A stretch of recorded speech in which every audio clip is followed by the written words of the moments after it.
As I always say, if you stumble across this video on my channel, it won't hurt you. If you're in one of my classes, you're in the right spot. We have a lot going on in the house. So I'm filming outside. You might hear the wind chime and birds. Just very minimal wind.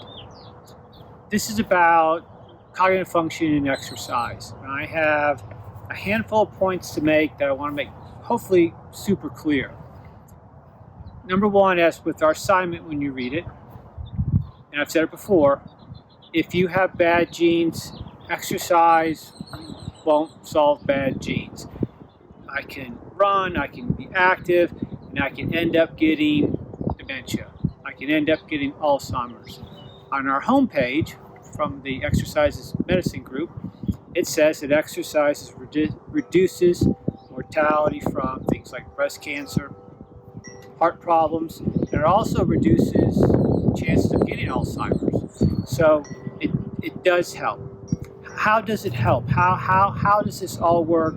And I want to wrap it up with our assignment. All right, so let's go to the extreme. Obviously, if I exercise all day, starting at age, 5, and I never go to school, or I'm never homeschooled, or I'm never in front of materials, it doesn't matter how much I exercise. I'm not going to learn to spell Mississippi, right? On the same front, if I study all the time and don't exercise, I'm going to learn a lot. There's no question. I'm going to learn a lot. People do that all the time. They study. They learn.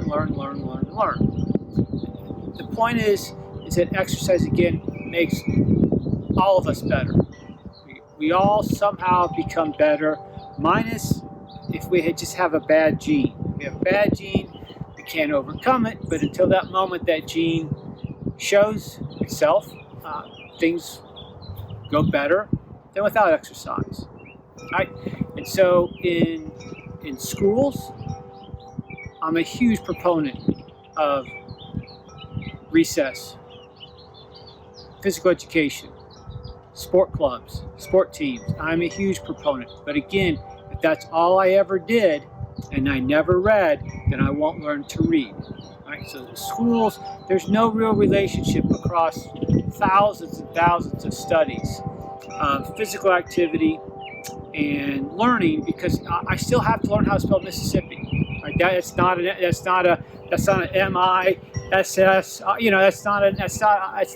This has nothing to do with it. I have to learn how to spell. Right? And so, but as we accumulate exercise over a lifetime, the notion is that again, if Alzheimer's is reduced, I'm in. Count me in. Right? So it accumulates over time. Right? Benefits of exercise. And so then let's go to the notion of learning and exercising and moving. And so our assignment is all about moving and doing an activity. It's not about active, I take a break, then I go read a book. Now, that might work, right? Because I am more attentive. I was kind of down because something happened this day, but I got my exercise. I feel better, so I'm more attentive with the book. My mental health is better. Lots of reasons, right? I get attacked by a cat. It's a busy day at the house. And so, don't do that. All right, come on. And so, when I exercise and move, what part of my brain is active? Well, it's going to be my motor cortex, right? So that's problem number one, is it's my motor cortex that becomes most active. And so, again, that's not going to help me spell Mississippi, right? That doesn't work that way. It works when I accumulate it over time. I accumulate exercise over time. I feel better. I learn better because my mental health is better. My attention to detail is better. Our assignment is all about as we get older. I'm getting older. I'm almost 53, right? And so if I'm going to, I want to have older people exercise, be active, and do something mentally challenging at the same time. That's the key to this activity that we're doing in class, is I'm doing it at the same time. again, it has extremes, right? It has, the extreme is if I'm doing a VO2 max test, I can't learn anything because it's so demanding.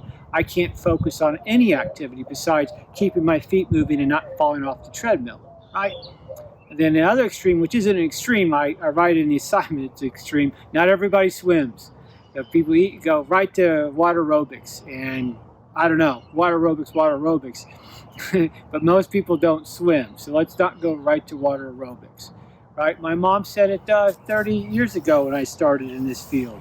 You know, why not a Shakespeare fight club, right? I read Shakespeare, I talk to other people in my senior group about it, I learned some lines, and then bingo, what am I doing? I'm getting exercise.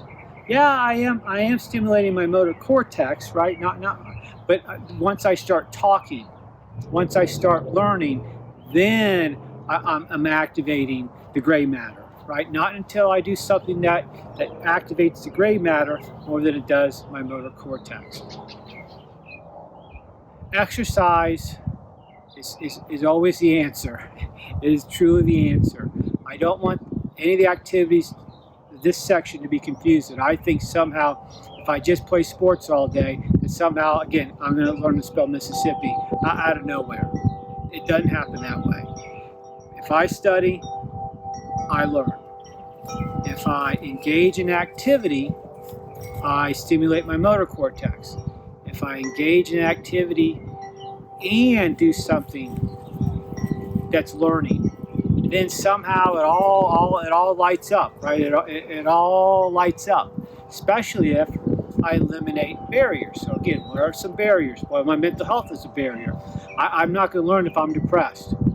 I'm not going to learn anything, but I'm just going to ruminate on a negative thought, right? So I'm not going to learn how to spell Mississippi.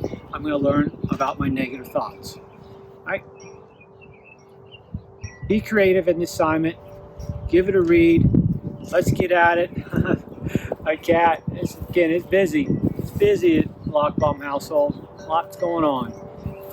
Let's have a great week, and I'm always here for you.